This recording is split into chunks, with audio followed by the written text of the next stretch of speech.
actually get our speaker on board, who's a solution engineer at VMware. And Simran has been involved with VMware for around 4 years now, and she is someone who has a never-ending curiosity for tech. So Simran, please take it away.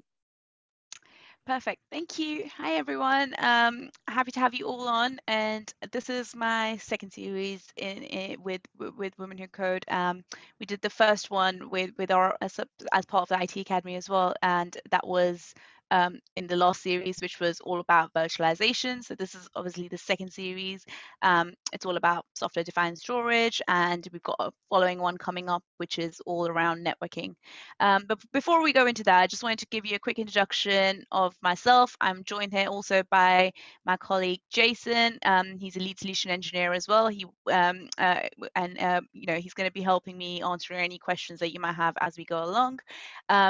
Myself, I've been with VMware now for just over 4 years. I personally, when I was first starting off, for me, it was all about understanding, where IT fits in. For me, IT was just a passion. For me, technology was just a passion. It was just, something that you get involved in, you do in your spare time with gadgets. Little did I know there was an entire career around it as well. And I have just happened to find myself in something that I enjoy, and I get to work for it as well as I go by. So without going any further into my life story, because I can go on forever, we'll talk about what we're here to hear about is storage-defined, software-defined storage. So I'm going to share my screen with you now. Let me know if you could see my screen. 2 seconds.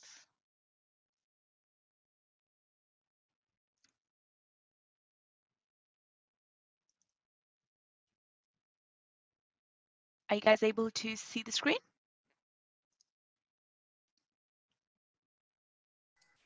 Yes, Simran.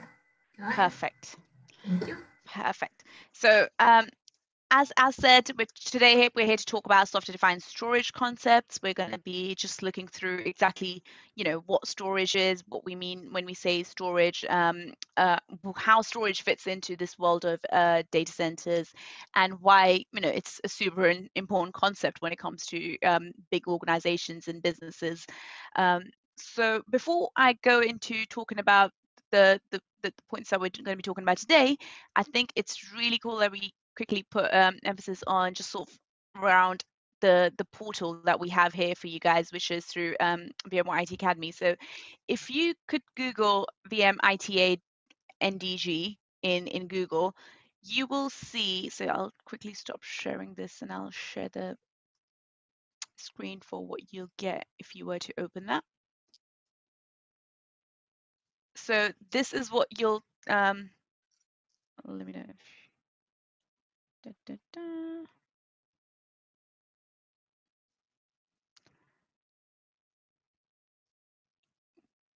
Where are we? There.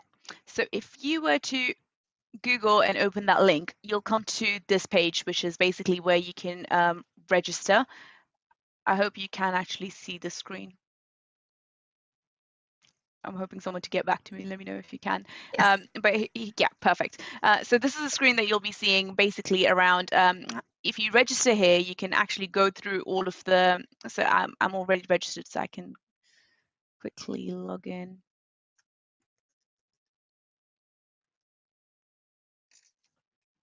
If I remember my password, that is.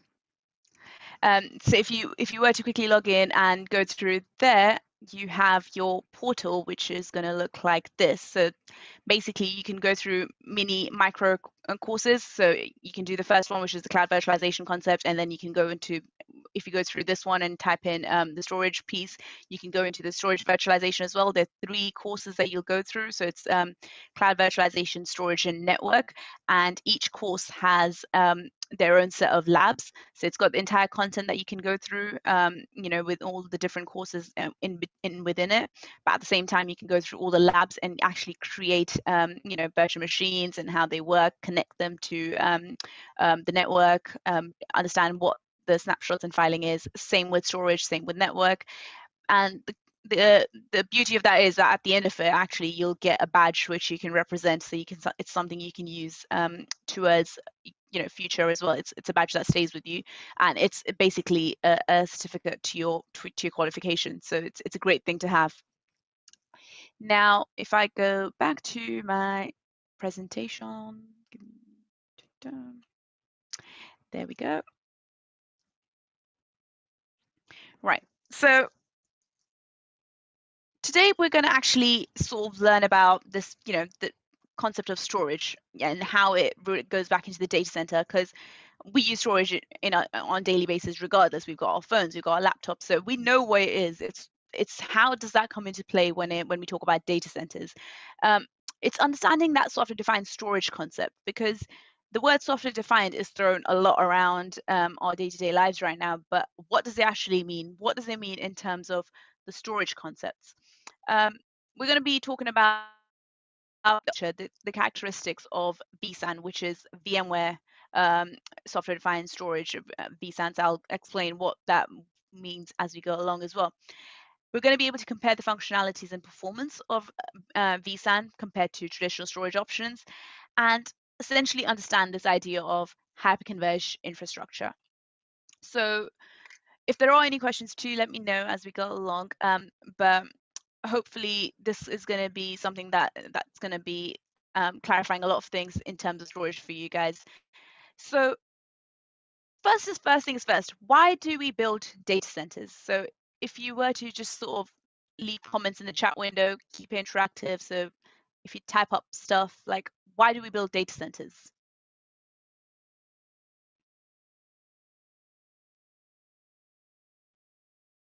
No one? People?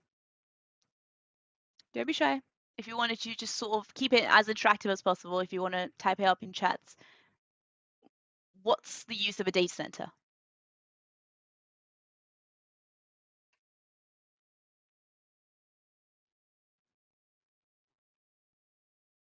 Store data, yep. Save costs, absolutely. Share data and apps for the organization to use. Compute on data, absolutely. And I think you hit the nail there, Arora. Like it's about applications. The purpose of having a data center is all around running your application. And now data centers actually consist of multiple layers. It's not this big massive room that you go into with a lot of data.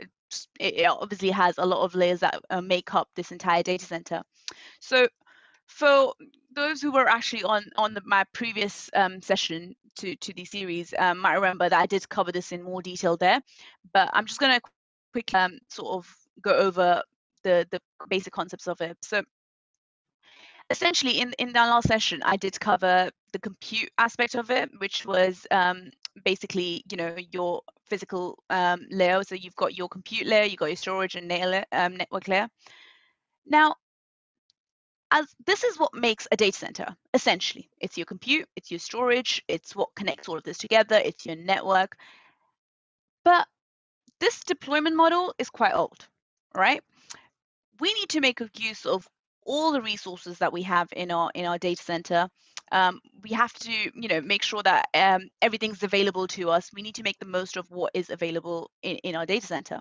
So VMware came 20 years ago, and they added this idea of virtual and management layer on top.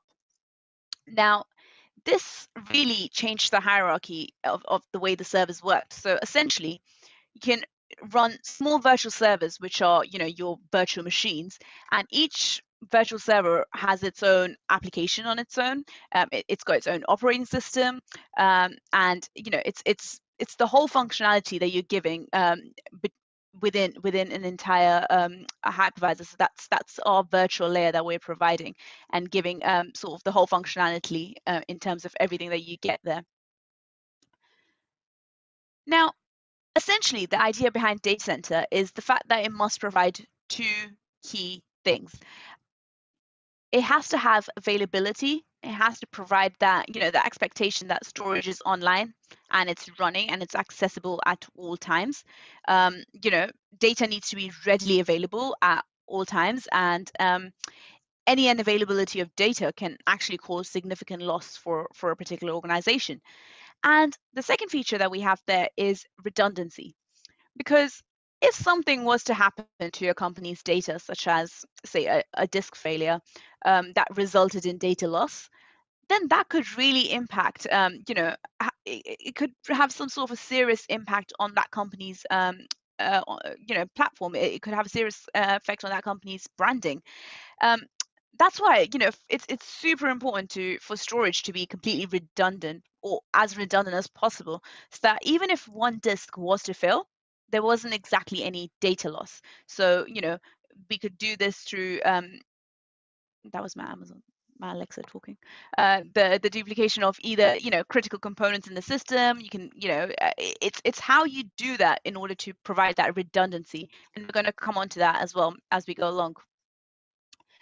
So just wanted to sort of touch on some of the key concepts that we're going to be talking about today in this session. So once again, if you come to your chat windows, sort of be more interactive and speak to me regarding what do we think the word abstraction means.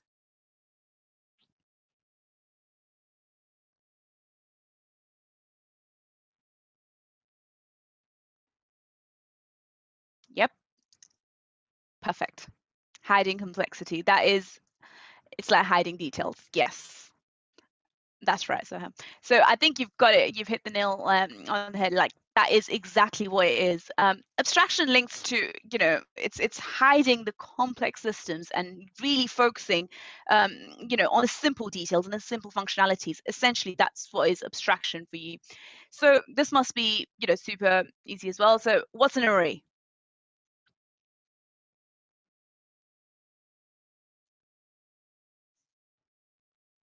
A collection? Yep. Collection of what? So what is it that we're talking about here? An array. Data. Yeah. Subset of data that is sequential. Yes. Perfect. Any more? So the way I like to think of it, and to keep it very simple in terms of when we talk about array, what it could be, it's just an enclosure of, it's a certain box with disks serving for the storage functionality, essentially, right? These disks are managed by a certain processor, and that's really providing all that processing power. So essentially, an array is just a box with disks in the most simplest form. That's exactly what it's serving to do. Then we have logical. Now, logical is, in terms of the data centers and in the storage concept, when we talk about logical, it's essentially anything that's virtual and not physical. And I covered these 2 points quite extensively in the previous session, but essentially you have your block storage, which is basically, data is essentially saved in a fixed size volume, which is then called blocks, hence we get the name block storage. And basically these blocks are then treated as an individual storage device, and it has its unique identifier, it has its own file system, and essentially that is when we refer to block storage is what we're referring to. And then we also have file storage. Now, in a file storage system, the data is served in files and folders. It's in a hierarchical system. So you get your directories, you have your subdirectories, and in order to be accessed, the storage device must really be configured with the network file system, so your NFS. And that's for, say, your Linux system, or you could be using server message block, which is for SMB. So essentially, to make an exact copy of a data from one storage device to another storage device in real time, it's what you could get from file storage, right? It really serves to prevent that data loss, say in event of a hardware failure. And we'll go on to that a little bit later on, just discussing how we go about doing that through RAID. Then we have obviously, we mentioned file systems, so it's good to talk about file systems. So essentially, what is a file system?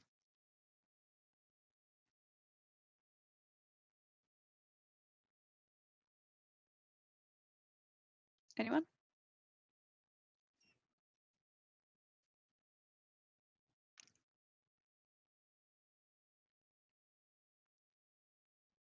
Perfect. Yes.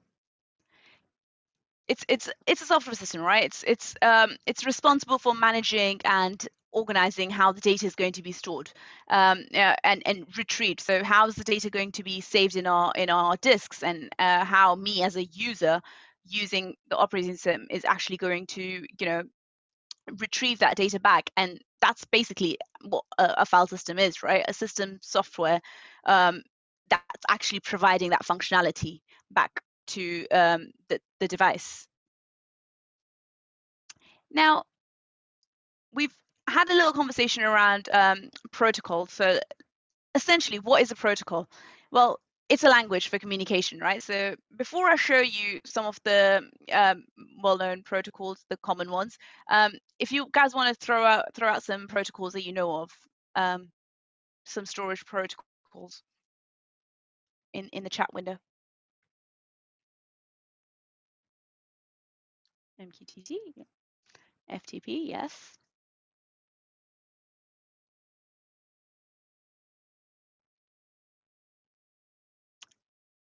Okay, you got HTML, yeah. What about in terms of storage? What kind of protocols would we be dealing with when it comes to storage?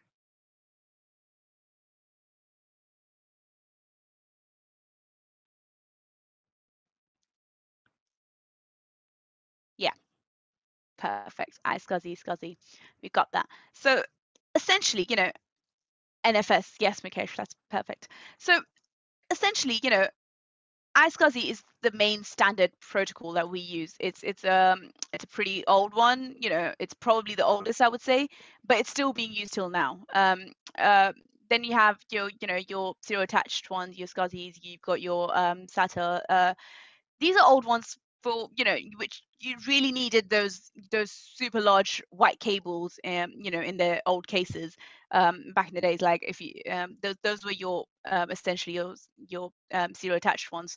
Then you have your USB. It's a protocol for communication. And then we have obviously the fiber channel, which is the as you said, like the SCSI one, fiber channel over the Ethernet.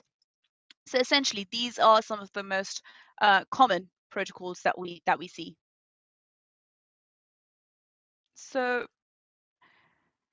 essentially, if we move on to just another concept of storage, which is this main one, which is all these local disk storages and what they are. Now, there are obviously between a direct attached storage, there is this one-on-one relationship between the storage device and the personal device or the server. Essentially, you get three types of local disk storages. So you have your hard drive. It's what really stores all the data. It houses the hard disks themselves, and it's where all your files and folders are physically actually located. A typical hard drive is probably only slightly larger than your hand, so you can hold over 100 GB of data in that hard drive. And data is essentially stored on a stack of disks, you can imagine, right, that are mounted inside this solid encasement. So it's a solid case that would have all these disks inside it. Now, these disks spin extremely fast, typically maybe even from 5,400 to 7,200 RPM. So essentially these disks are spinning really fast. So that data can then be accessed immediately from anywhere on the drive. The data essentially is stored on these hard drive magnetically, so it really stays on the drive even after the power supply is turned off. So when we say the term hard drive, it's actually short for hard disk drive. The term hard disk refers to then that actual the disks inside the drive.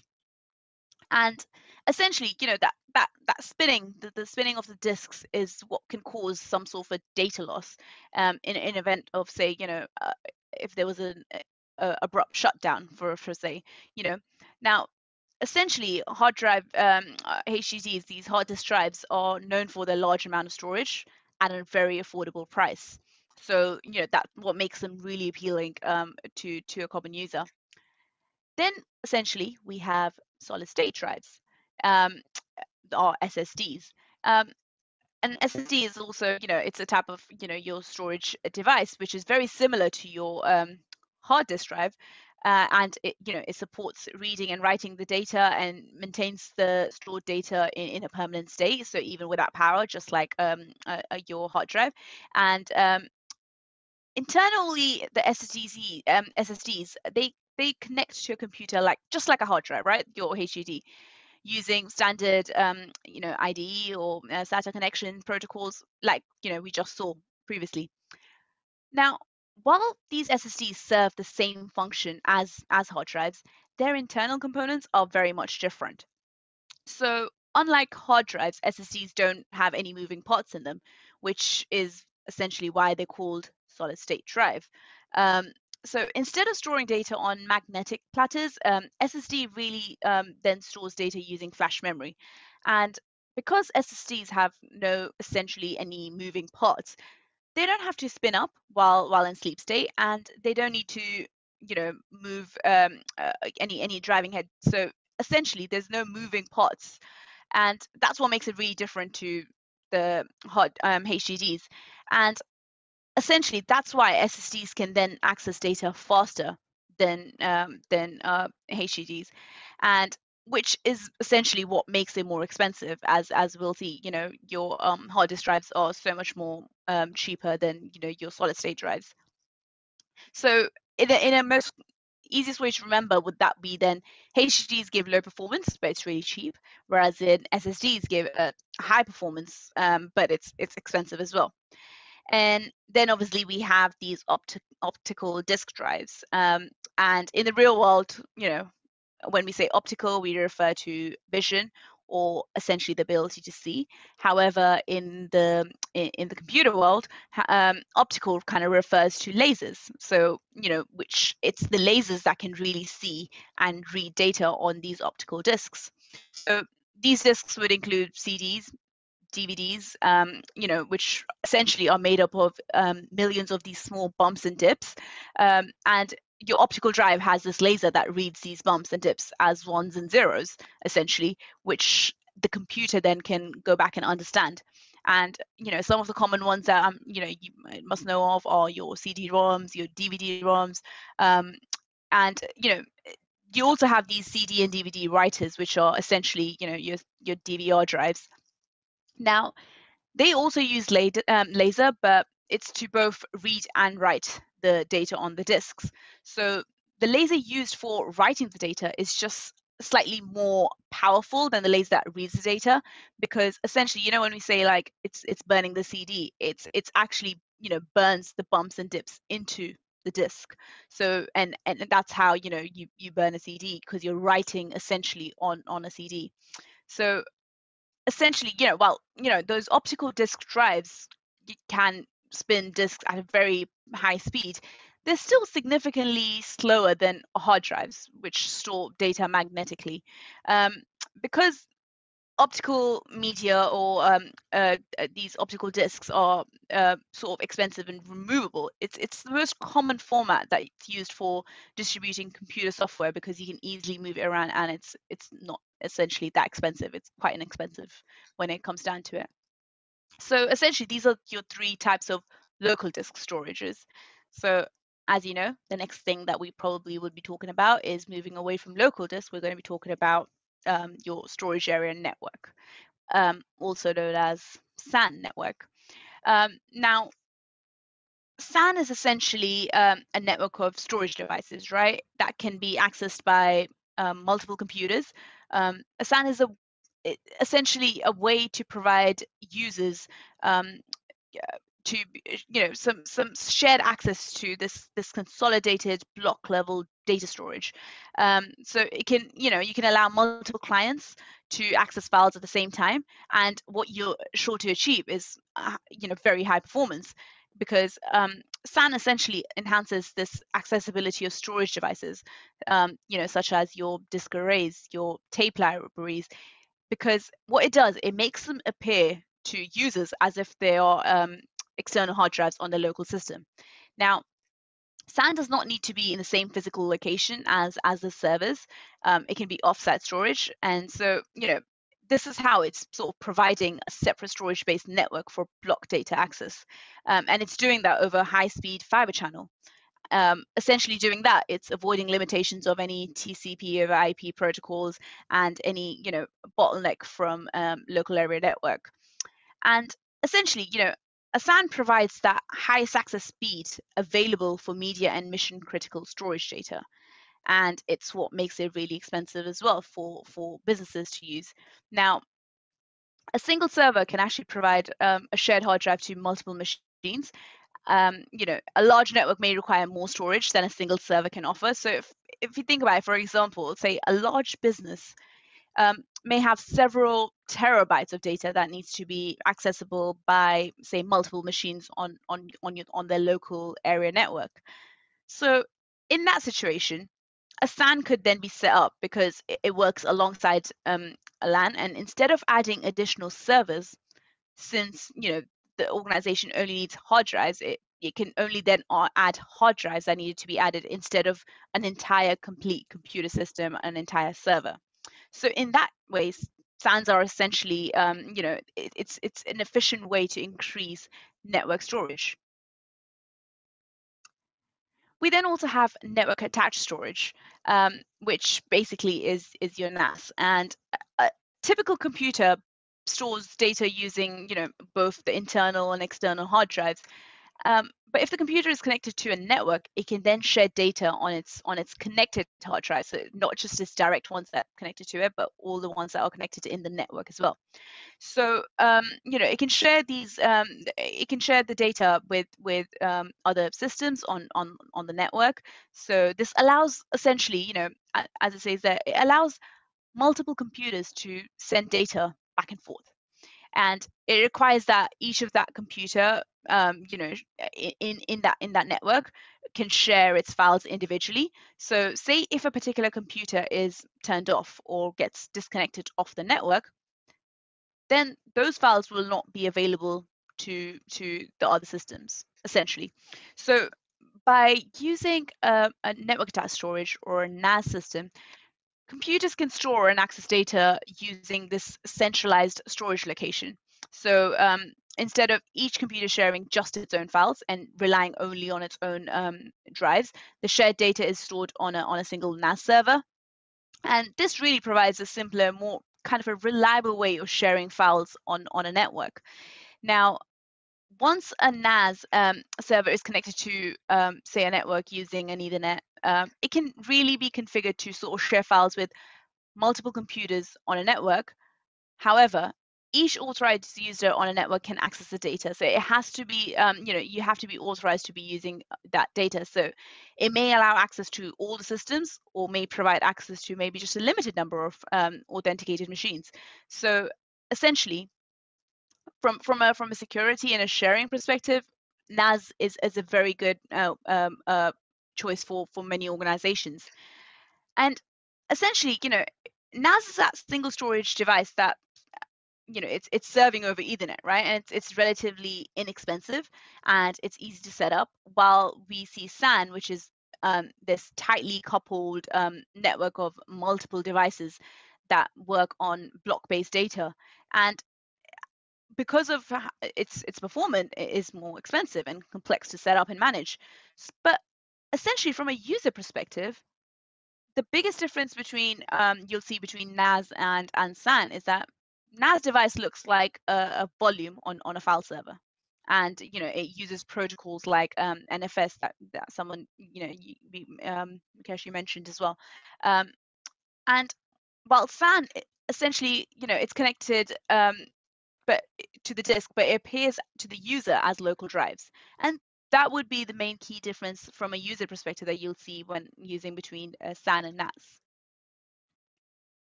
Now, RAID is again one of the best ways to prevent data loss, and I have covered this in more detail in my previous video, but just sort of quickly going over it as well. Now, RAID stands for Redundant Array of Independent Disks. Essentially, what happens in a RAID setup is the data is copied on multiple disks, so that in the event of say a disk failure, no data would essentially be lost. And for many organizations, this is a key thing because data is everything for them.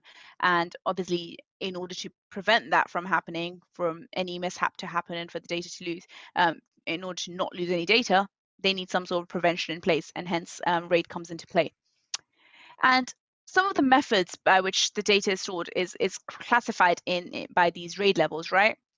So you have RAID 0, which is your strapping method with no fault tolerance or redundancy. It's essentially, so the data is not duplicated, but essentially they don't duplicate the data. It's actually spread across the two separate disks. So even if just say one disk fails, then all the data will essentially be lost. So the only reason why you'd want to use, say, RAID 0 is because of speed. Now, when you have, say, two disk controller working instead of just one, you get speed, right? So that accessing data is much faster. Hence why if speed is the main protocol for an organization, and that's the key thing that they need, they'll go with RAID 0. Now, RAID 1 is a fault tolerant. It's the mirroring method. In a RAID 1, a data is copied on more than one disk. So disk 1 and 2 will have the exact same copy of the data. And in the event of a single disk failure, say, disk 1 faces a horrible tragedy, then essentially no data is lost because, you've got the exact same copy of it on disk 2 as well. Now, that's really well and good, but essentially we're giving up an extra entire disk space for just a copied version of that disk. And essentially this could mean more expenses for an organization. We then have RAID 5 and 10. There are other RAIDs in between, but we're only going to focus on the common ones of these. So in order to use RAID 5, you have 3 or more disks, and it's probably the most, RAID 5 essentially is probably the most common setup that is used because it's fast and it can store a large amount of data. So in a RAID 5 setup, data is not duplicated, but it's spread across multiple disks. And in addition to that, the data that you've sort of spread across all these different disks, there's another very important piece of it. And that information is sort of evenly spread across all disks, and it's called parity. And essentially, parity is used to rebuild the data in event of a disk failure. So if there was a disk failure out of one of the disks was to fail in a RAID 5 environment, parity would kick in and it would rebuild that data if there was to be any mishaps. Now, the downside of RAID 5 is essentially because an equivalent of an entire disk is used to store parity, it reduces that collective amount of data that can be stored in this particular array. So, for example, if all 4 of these disks were, say, 1 terabyte each, then that's a total of 4 terabytes. But in a RAID 5 setup, the total amount that you can actually use for actual data storage, aside from the parity, it's 3 terabytes, because essentially equivalent of 1 entire disk would be used to store parity. And finally, there's RAID 10, right? Now, RAID 10 is basically what the name says. It's a combination of RAID 1 and RAID 0 together. So you need to use minimum of 4 disks. So in a RAID 10 setup, you set up 2 disks. They're mirrored using RAID 1 setup. Then both set of those 2 disks are strapped using RAID 0. So RAID 1.0 benefits from that fault tolerance of RAID 1 and essentially that speed of RAID 0.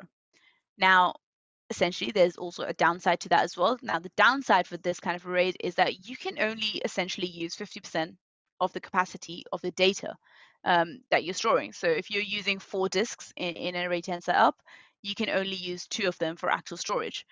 But in return of that, what you're getting is speed and the security of data, essentially. So if you think about it from that perspective, it depends.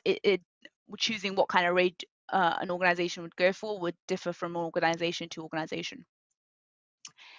Now, essentially talking about storage, that these are all kinds of, us figuring out how the traditional storage worked, but then things changed and, it was all about this virtual life that we live in right now. So virtual storage, essentially, what is it? So in the most simplest form, virtual storage is the pooling of physical storage from multiple network storage devices into what appears to be a single storage device that is managed from essentially a central console. So, from physical hard drive networks, all these physical hard drives that are attached through a network, or SAN storage that we access over a network. Now, these drives, these physical storage devices, are often attached to the network over a particular network, right? Now, virtualized storage, essentially what they do is they give virtual machines the storage that they require to host their particular operating system and applications. And virtual disks of a virtual machine are then stored on a data store. So what you're getting here is a virtual storage environment that's essentially pooling all the storage from the physical environment and allocating as and when needed that kind of storage to the virtual machines that then eventually reside on that particular data store. So what is a data store? Now, data store is a logical storage unit. So you have physical storage available on the bottom layer. Now, within that physical storage, we have a bunch of disks, and physical storage sort of creates, you got your LANs using that bunch of disks that are assigned to it. And it's in that ESXi host. So as you see, it goes up to the ESXi host, and the ESXi host uses those LANs and the data stores and assigns capacity to the virtual machines that are then sitting on top of it in a form of virtual disks. As you see there, we've got these vDisks. So an ESXi would essentially assign these vDisks or virtual disks to those virtual machines. And that's where all the it has all the configurations and all the templates and the ISOs that you get. These are all stored in the data store itself. That's where you'll have all your images, your templates. And in a data stores, there are multiple type of data stores. So we've got VMFS data stores, we've got NFS, we've got vVolumes. So I'll touch on them briefly as we go along. So one of the first data stores that we have within a virtual data store environment is it's a special high performance file system format. So it's your virtual machine file system, or VMFS. Now, it's a high performance clustered file system for virtualization, and essentially can be shared between multiple ESXi hosts, and it can be shared between multiple virtual machines. And essentially can also simultaneously write and read data to and from a single storage location. So what you can actually achieve from a VMS file system is essentially, from a VMF data store, it can allow multiple servers to then read and write at the same time. And you're not dealing with a one-to-one relationship here. You're dealing with multiple servers being able to read and write at the same time. So a VMFS data store can be expanded to include SANs. It can include LANs and various physical storage devices, including your local storage. And essentially, this feature of VMFS also allows you to sort of combine storage and provide a more flexible environment in creating what's required in that, what's required for that particular virtual machine that you're dealing with. So each virtual machine is encapsulated into a small set of files. So when we talk about virtual machines, they're essentially a bunch of files in a single directory. And this essentially what makes the mirroring, the recovering, in a case of a disaster, it makes it much more simpler. So essentially, when it comes to VMFS and when it comes to this virtual machine file system, what we're doing is presenting virtual machines as just a bunch of files, that are within this file system. Another type of data store is then your network file system, or NFS. Now, that was designed by Sun Microsystems. It's an IP-based file sharing protocol utilized by NAS systems. This is kind of a distributed file system protocol. It allows users on a client computer to access files essentially over a network, right? In the same way they would access a local storage file. So to a user, it would make no difference. For example, if you're using a computer linked to a second computer via NFS, you could access files on the second computer as if they were actually sort of residing in your own directory on the first computer. So to the user, it makes no difference because they're accessing data just on this shared environment. Now, the way this is possible, it's through process of exporting and mounting, where first an NFS server provides a remote client with access to its files, which is then made available to the operating system, and the user, the NFS, has three components, right? So essentially what you're doing is, from an NFS perspective, you're allowing the user to have access to these files on a shared basis. So NFS has three components. It's got client, server, and protocol, and it's typically used in a Linux and a macOS environment. And essentially, it's useful for freeing up resources and transferring files between different operating systems. Another type of a data store that we have is then your virtual volumes. Now, vVols are an industry-wide standard, and they're focused on really increasing that flexibility of virtual storage. Now, vVols allow a focus on virtual machines for a storage management rather than being limited to LUNs. Whereas with VMware, VMFS and NFS data stores that we just spoke about are managed and provisioned at the LUN or a file system level. Where vVolumes comes in is it's a data stores that it's more granular. So it's more granular on the virtual machine and on the virtual disk level, and can actually be managed independently. So essentially, you can create vVolume data stores based on one or more underlying storage pools, and then allocate a specific portion of that pool to be used for the vVolume data store and all of its associated vVolumes. Now, with a vVolume is actually created every time a virtual machine is created, or every time a virtual machine is cloned, or every time you make a snapshot of a virtual machine, it creates a vVolume with it. And unlike with LUNs in traditional LUNs, vVolume can actually have their size and their number adjusted even well after they're made. So from a flexibility perspective, this is very good for organizations who want to expand and change their environment as they even after they've created it. Now, from an ESXi hypervisor perspective, ESXi hypervisors must use protocol endpoints to actually access vVolumes. Now, the final one that we are going to focus on in terms of the data stores is then your vSAN data store. Now, vSAN is included in the ESXi hypervisor, and as we've touched on before, it virtualizes the physical storage resources of an ESXi host and essentially pulls them into a vSAN data store. Now, these vSAN data stores are accessible to all of the hosts that are inside that particular vSAN cluster. Now, because the virtualized storage and it's because it's all completely virtualized, there's also virtual routing, there's also virtual switching, and essentially because we're taking away the overhead of the physical movement of data, then this essentially reduces the need for physical networking equipment such as cabling. So you're cutting down a lot of costs that were essentially involved with the bigger aspect of storage movement in a traditional manner. So this actually brings us nicely into talking about then what is software-defined storage.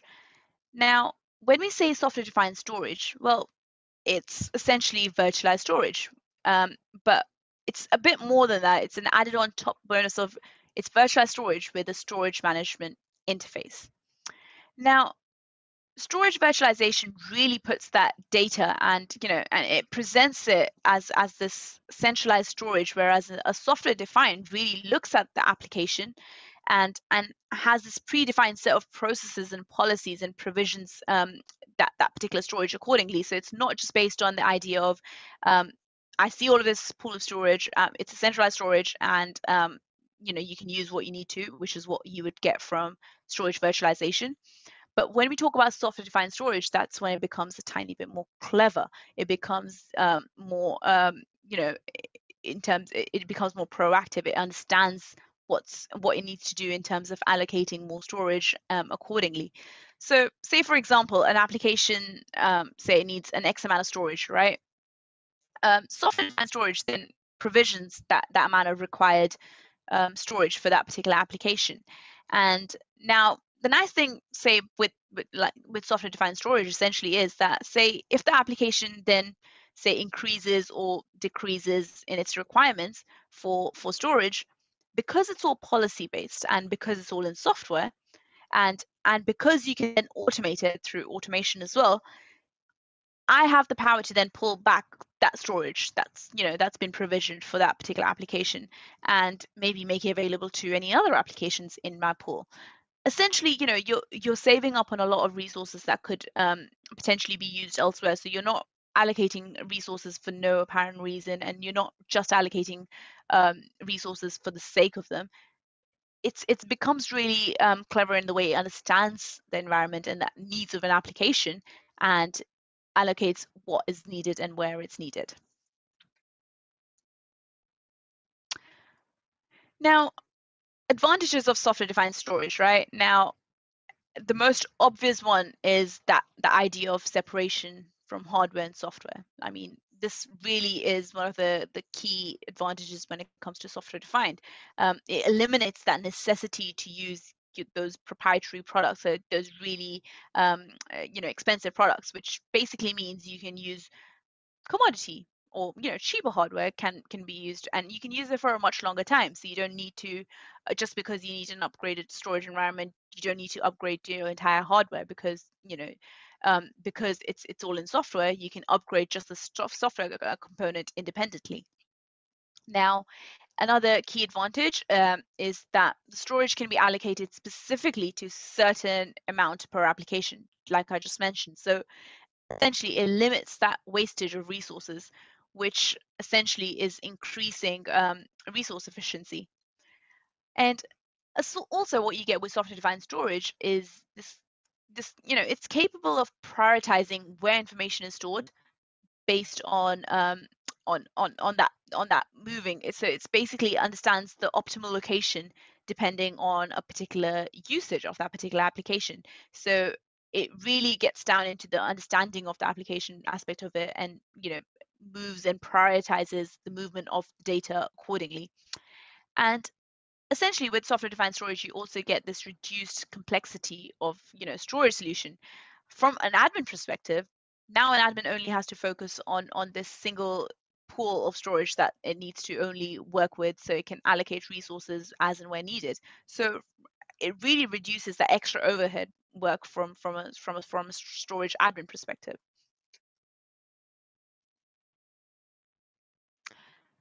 So types of storage, software-defined storages that we have. Well, there are several types of them that exist, and these would include your hypervisor-based ones. You've got your hyper-converged infrastructure, and you've also got container-based storage. So you've got your storage hypervisor that helps manage multiple pools of storage. So you've got your VMware vSAN technology that we'll go into later. Your hyper-converged infrastructure package essentially it's an option to package your compute, your storage, your network, and virtualization all together in the same hardware. And then you have your container-based, which is container-based software-defined storage. Now, this is specifically built for container environments such as Docker.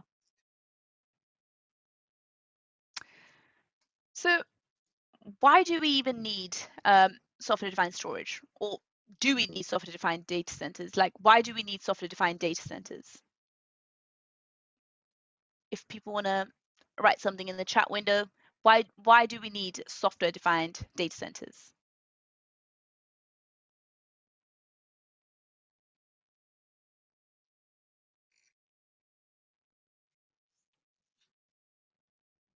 Anyone?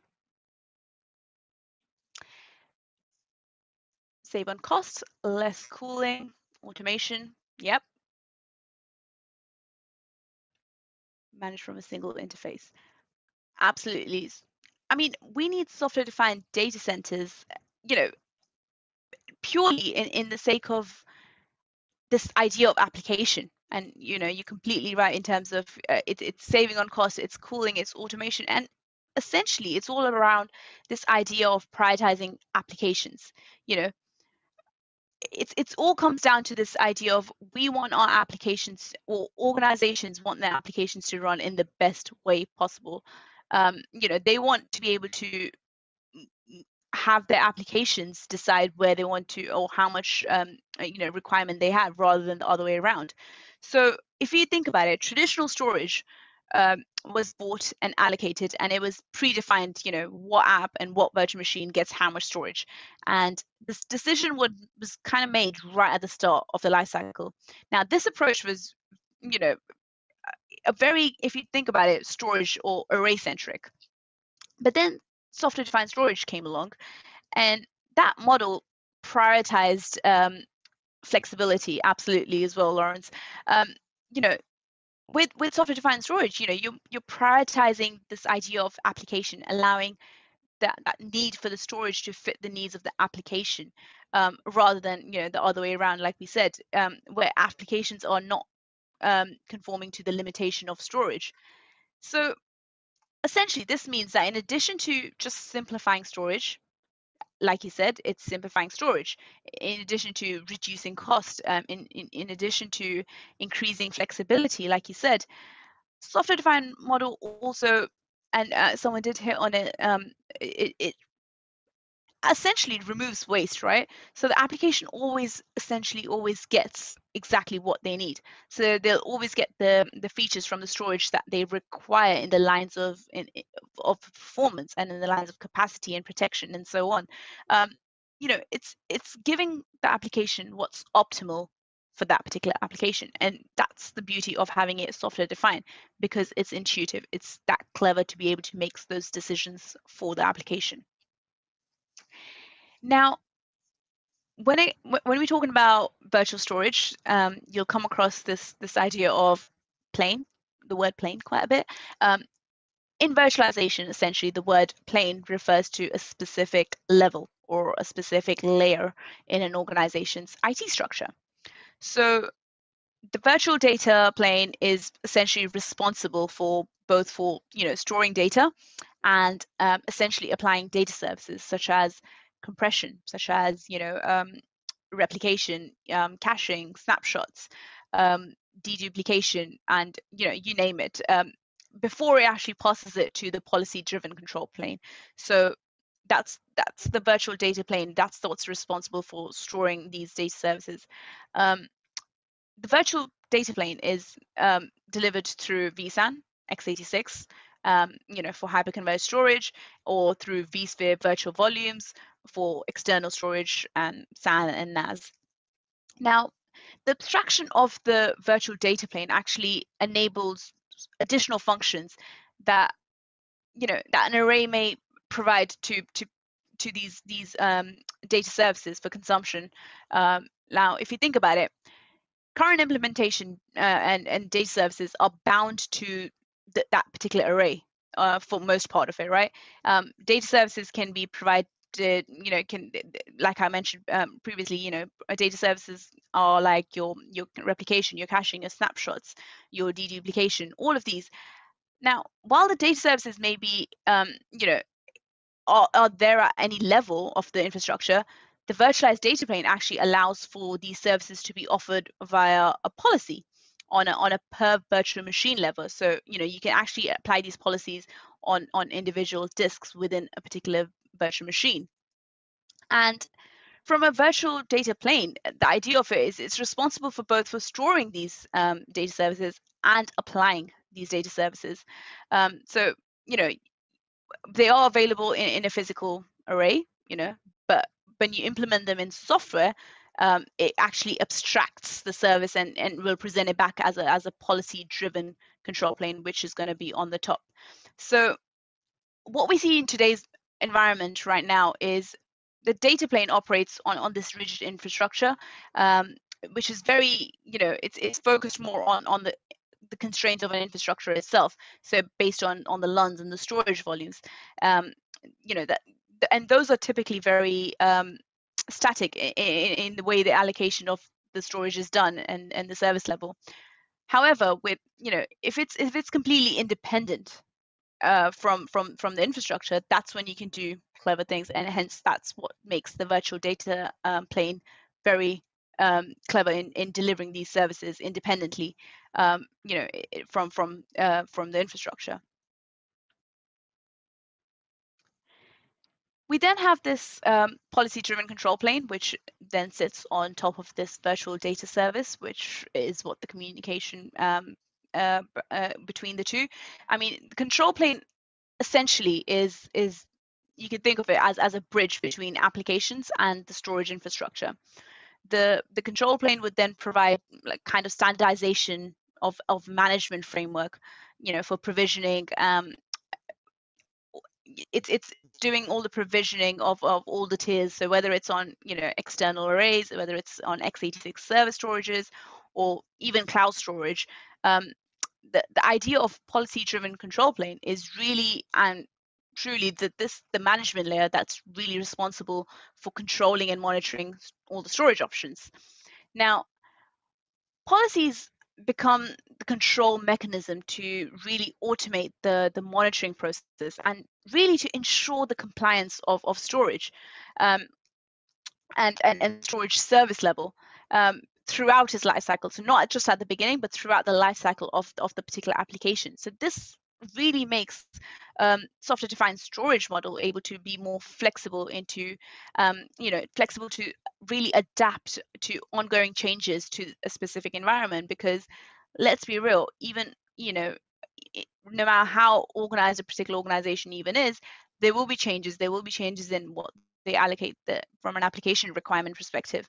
So you need something to be quick enough to adapt to those changes, and a software-defined storage model, essentially using policy-driven control plane, can actually do that. It can adapt to those changes.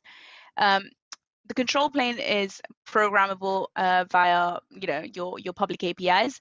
They're used to consume and control policies via scripting and cloud automation tools, and essentially in turn enable that self-service consumption. So giving developers more freedom as well in terms of how they consume storage for application tenants, and as well as really variety of external management frameworks that are in place.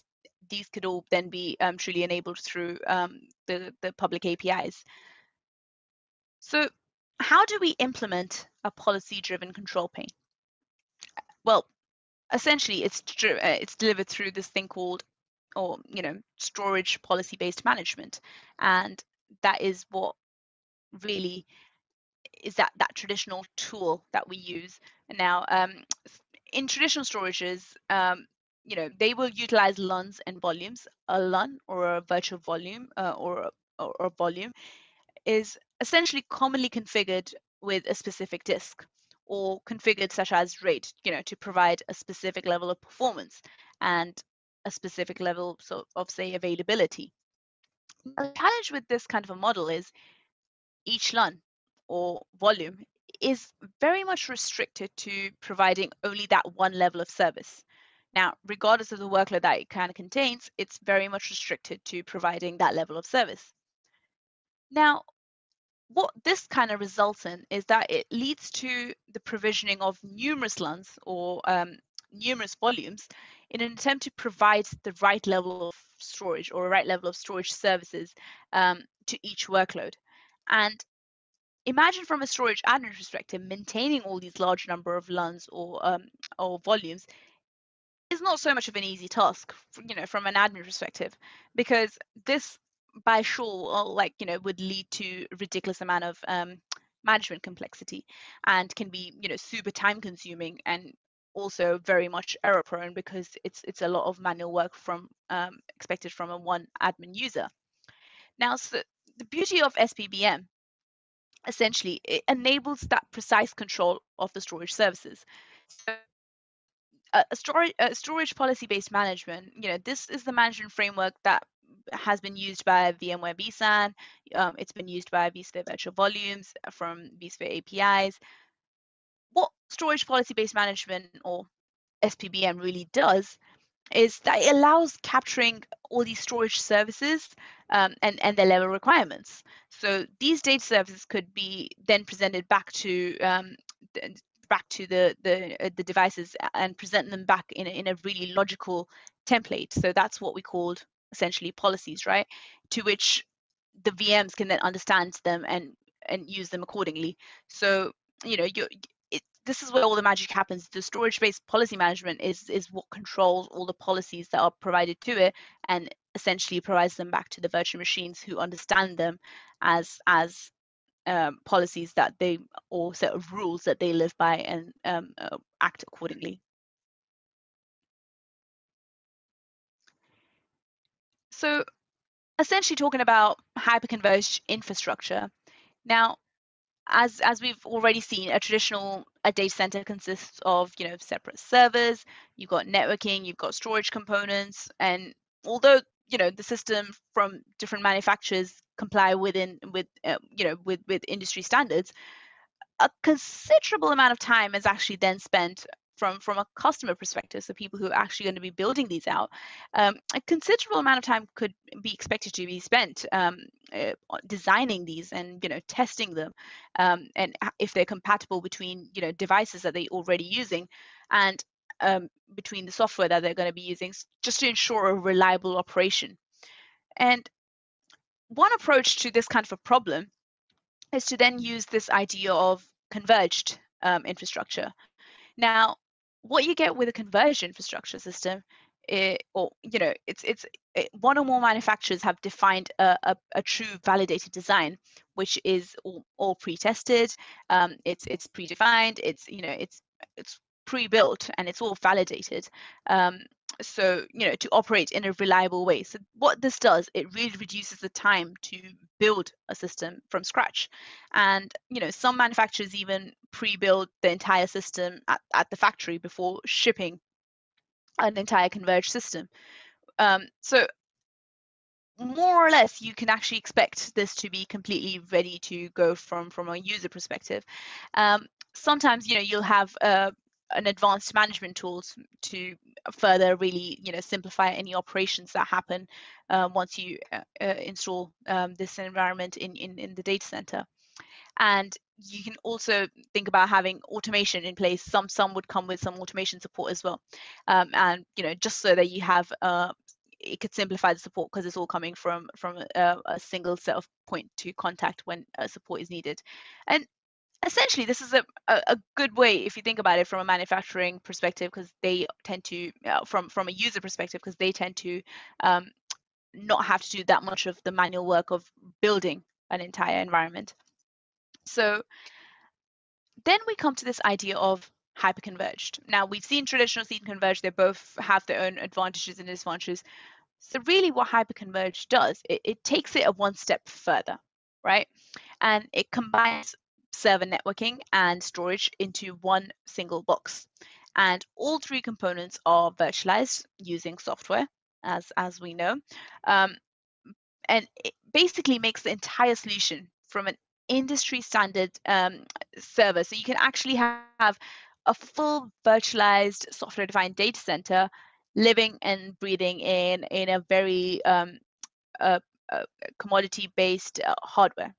So essentially, hardware costs are very much minimized. In a hyper-converged infrastructure, it's built for scaling. It all means it's in the nature for it to be scaling. So if you want to grow the system, you can simply add one or more nodes to the system, and you're good to go. So essentially, it's giving users that flexibility to be able to grow and scale as they grow, as well as make their life so much more easier, because it's pretty much all predefined for the user to plug and play. And essentially, it's not so expensive. With you've got these common management tools that the users probably use. So I did mention this in my previous video, but like vSphere, it has our flagship product that we started with at VMware, has 85% market share. So most users will already be using VMware in some way or the other, which is great. But that basically means they're very much used to how they are how they use the interface, how they manage their vCenter environment. So from a user perspective, when they think about hyper-converged, they're not really changing much when it comes to how they manage the interface of their vCenter, of their VMware environment. It's essentially, all of our vSphere hypervisors come with vSAN inbuilt, so it's part of the hypervisor. So from a hyper-converged infrastructure, it's really helping our customers increase performance, but at the same time, it's reducing the cost of management and complexity, and taking that overhead away from the admins, as we discussed earlier. I think, Lawrence, you raised your hand. Was that a mistake?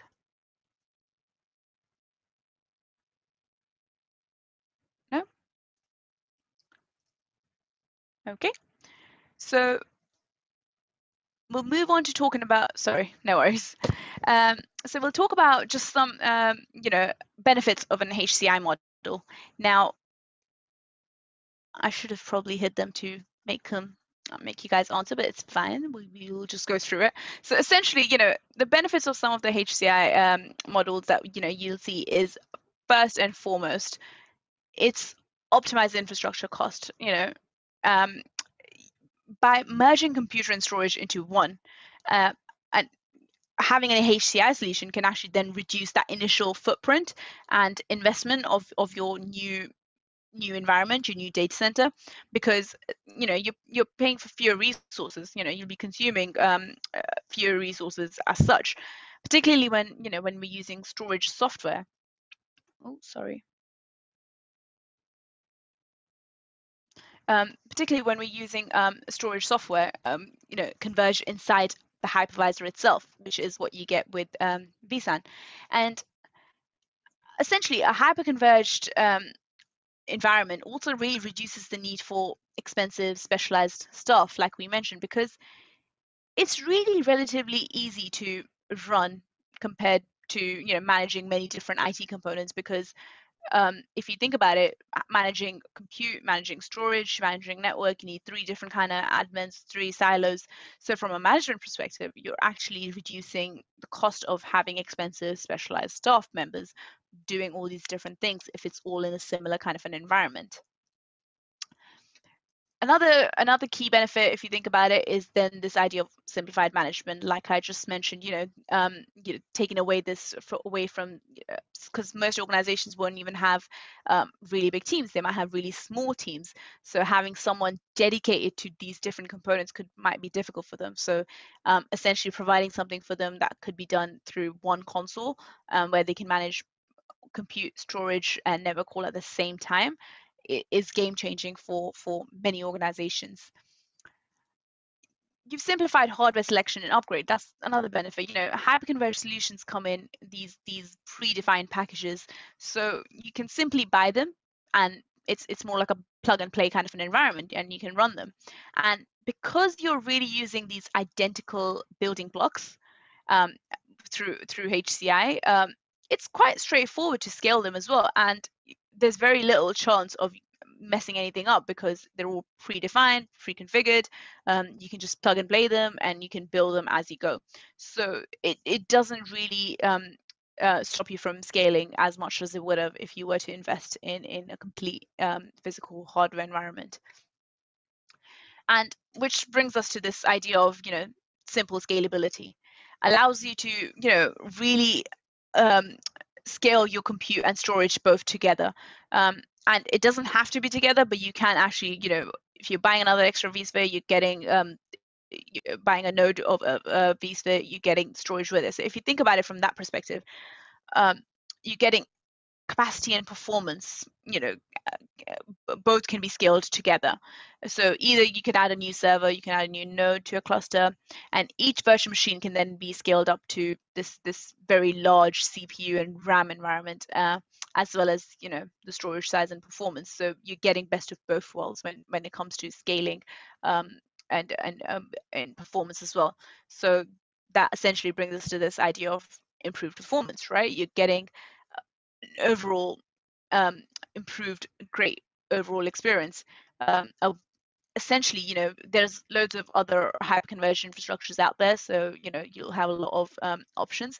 But a well-designed one, a well-designed hyper-converged infrastructure, has a lot of performance availability to be shared, you know, by all applications. So essentially, it utilizes all the fast CPUs and SSDs that we discussed, you know, which are just super fast, you know. And in a hyper-converged concept, there is usually a fast tier of storage assisting computing. So essentially, all applications will then benefit. And like I said, we're one of the with VMware, we're one of the industry-leading hypervisors, which makes 99.999% availability possible. And from an organization perspective, the less the downtime, the better it is for an organization. And this basically just sums up what the difference we see hyperconverged really makes in an environment. Before, you'd see these racks and racks in data centers where an admin had to manage all these different consoles just to manage storage, because they'll have different storage from different vendors, and it all has a different interface to manage it, kind of. So from a complexity perspective, it was too much. But then, you know, with having a hyper-converged infrastructure, you're essentially combining all of this storage into these tiny nodes, and essentially combining all of the monitoring as well into a single pane of glass view. So essentially, VMware's HCI is made of 3 industry-leading solutions. Now, we wouldn't go into too much talking about vSphere and vCenter. I've mentioned that in the previous video, but essentially, you know, what you get when it comes to this centralized platform environment from a HCI perspective is that you get VMware, you know, vCenter server. It's the world's leading server virtualization software, and you know, it's basically the heart of a modern software-defined data center. It's at the heart of all of when we talk about this true software-defined data center, the SDC. You know, this software essentially helps you run, helps you manage and connect, and essentially secure all your applications in a very common and operating model. Now, then you have vSphere, which is, you know, vSphere is embedded, and what you get with VMware vSAN essentially is, because it's embedded within the vSphere itself, and it's flash optimized storage for virtual machines and containers, it joins all of your storage devices in a particular vSphere cluster into this obviously shared data pool, and we've touched on this already. So essentially, you know, vSAN that's powered by HCI really, for our customers' perspective, lowers cost by, say, approximately around 40%, and you know, it could be compared. It could be more if you're comparing it back to traditional servers and storage architecture, but in proximity cost, 40% for our customers when they are going down the vSAN route compared to the traditional route. And essentially, this is why, you know, most organizations have gone down the HCI route as opposed to traditional storage. So in a traditional infrastructure environment, what we see is all these silos, right? Like I mentioned, and the problems that we see happening quite often is this: if there's an unpredictable demand, you know, if there's a sudden need to increase the environment, and you know, say, now I like introducing this example. So you have Domino's that's running, and you know, it's Super Bowl or it's World Cup, and all of a sudden their sales spike up.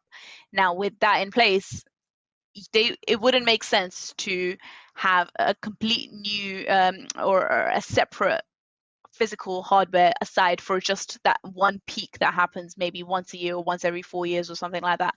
I mean, from a business perspective, it wouldn't make sense to them, but they wouldn't want to miss out on that burst of business as well.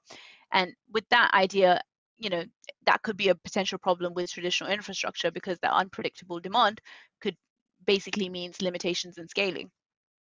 limited IT skill set.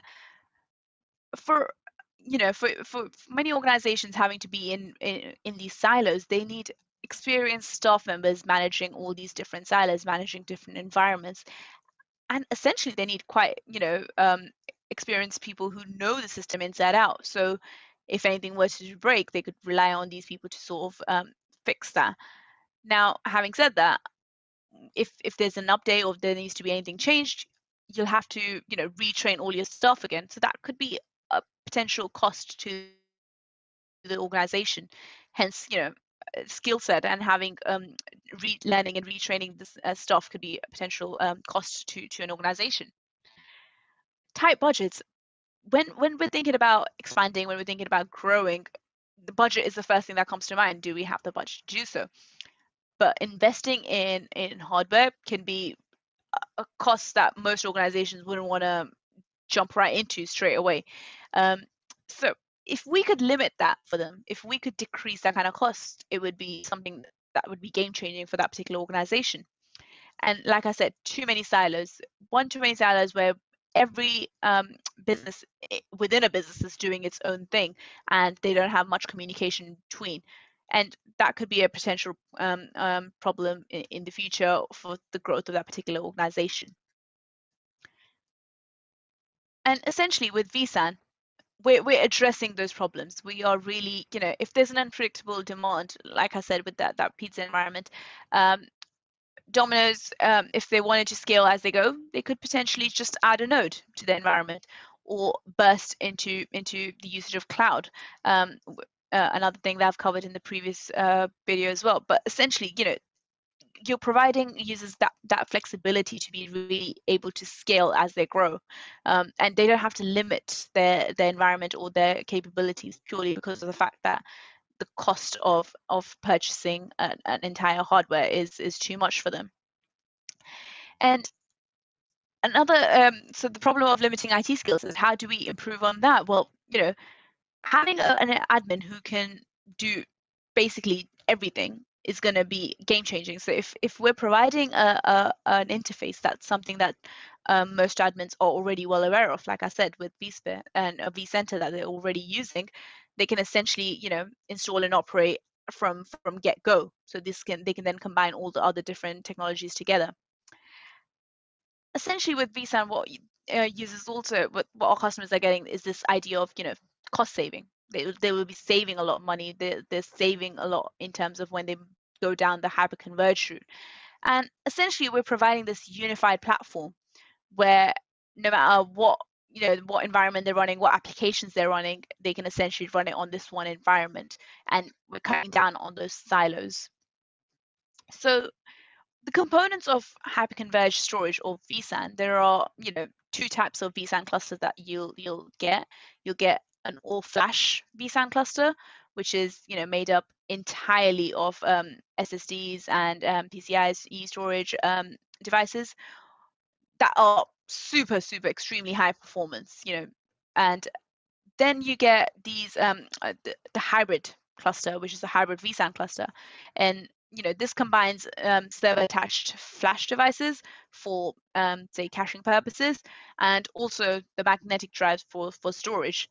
And more or less these prove to be more cost effective for many organizations because it combines essentially the better of, or the combination of the both. From a storage from a vSAN perspective, it combines all of your storage from the ESXi hosts into a single pool of storage. And like I said, vSAN is an enterprise class storage solution for essentially any virtualized application. And it allows that seamless integration with vSphere and also the rest of the VMware stack. So if most of virtual machines are already running on vSphere, having storage that's part of that particular hypervisor, that's part of the same host, essentially makes that seamless integration and really helps with the performance of that particular application. Now, just some attributes of vSAN that I wanted to quickly touch on is essentially, it's the ease of use. vSAN really provides that step-by-step guidance on how to create a vSAN cluster, in addition to really, scaling up with new drives or scaling out with new hosts at the moment's notice without really disrupting the environment. So you can quickly scale up, introduce a new host, introduce a new drive to the particular host, to a cluster, and to the virtual machine and to the user. There would be no disruption, which it's quite a game-changing environment for organizations. vSAN integrates once again, it integrates into the ESXi hypervisor, and it really simplifies management and removes that need for dedicated hardware and really those complicated networking, because it's all within part of the same hypervisor. vSAN is integrated into the ESXi hypervisor. So essentially, it does simplify management and removes that the need for the dedicated hardware. But at the same time, it's designed to really utilize the newest developments in flash technology. So you're not really missing out on the newest when it comes to from storage technology perspective. Having the newest deployments in flash technology to really then be able to maximize performance. Now, if we couple this with the ability to use industry standard hardware rather than proprietary hardware, you're actually then saving up not just on the cost of running a high-end storage, but you're getting the highest storage performance as well in the same environment. So for much less costs than you would have had you had the physical dedicated storage in place. We've got deduplication and compression. They both help to reduce the amount of storage required and really help with getting most out of your storage solution. We've got VMware Update Manager, which really brings increased efficiency to the update process. It centralizes all the updates from a single location, and from scanning any issues from post-update perspective. So essentially, really, for many organizations, having to update the environment can be quite time consuming, can be quite scary as well, because it could break things. So essentially having something that would do that for you and remind you, set reminders, do automatic updates, can be really useful for organizations. And we have storage policy-based management, like we said and discussed previously. It allows virtual machines to really get precisely what they need out of storage hardware, right? It gives them what they need, nothing more, nothing less. Really increases that storage efficiency. And vSAN works really well with both APIs and SDKs. So we're allowing organizations to have the best of everything that they would expect from a storage software storage environment.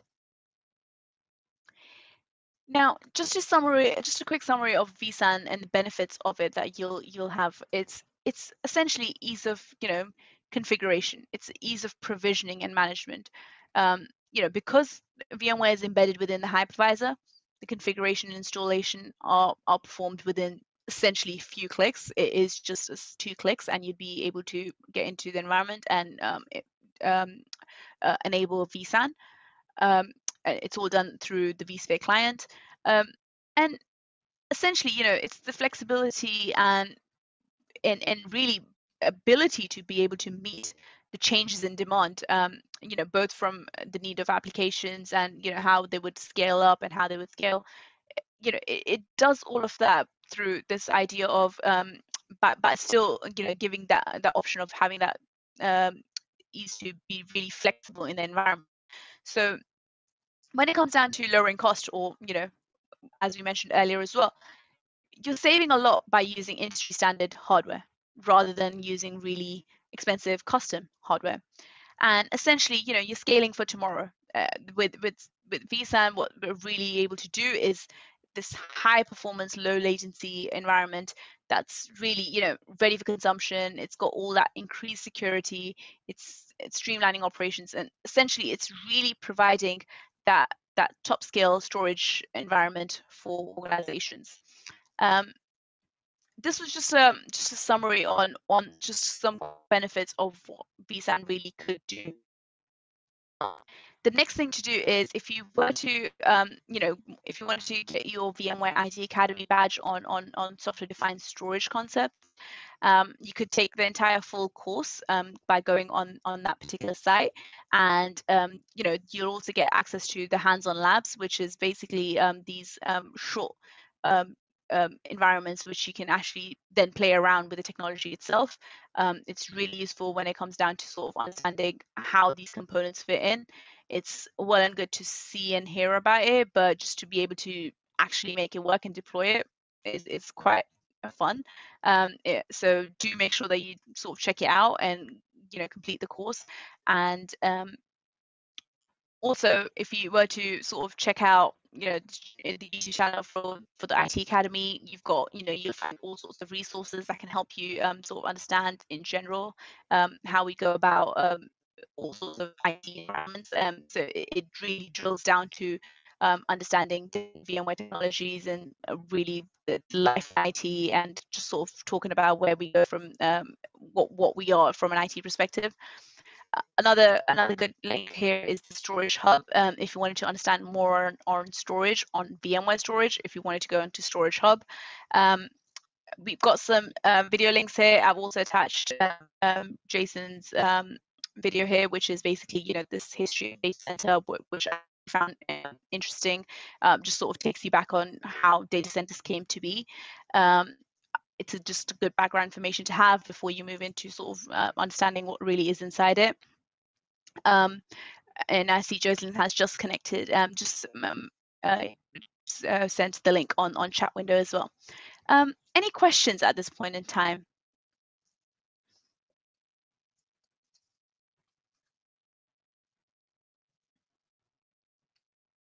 No? So I think the next steps in general would definitely be, please do make sure that you go onto the Academy website and check out the course itself, and complete the course in its true form and do the hands-on lab in order to get your badge, which you can then completely share with on LinkedIn and anything. How do we get a digital certificate? Yeah, so you'd have to go onto the link. So if you register onto these sessions, you'll actually be able to get your digital certificate if you go through the courses. Essentially, that would be the way down it.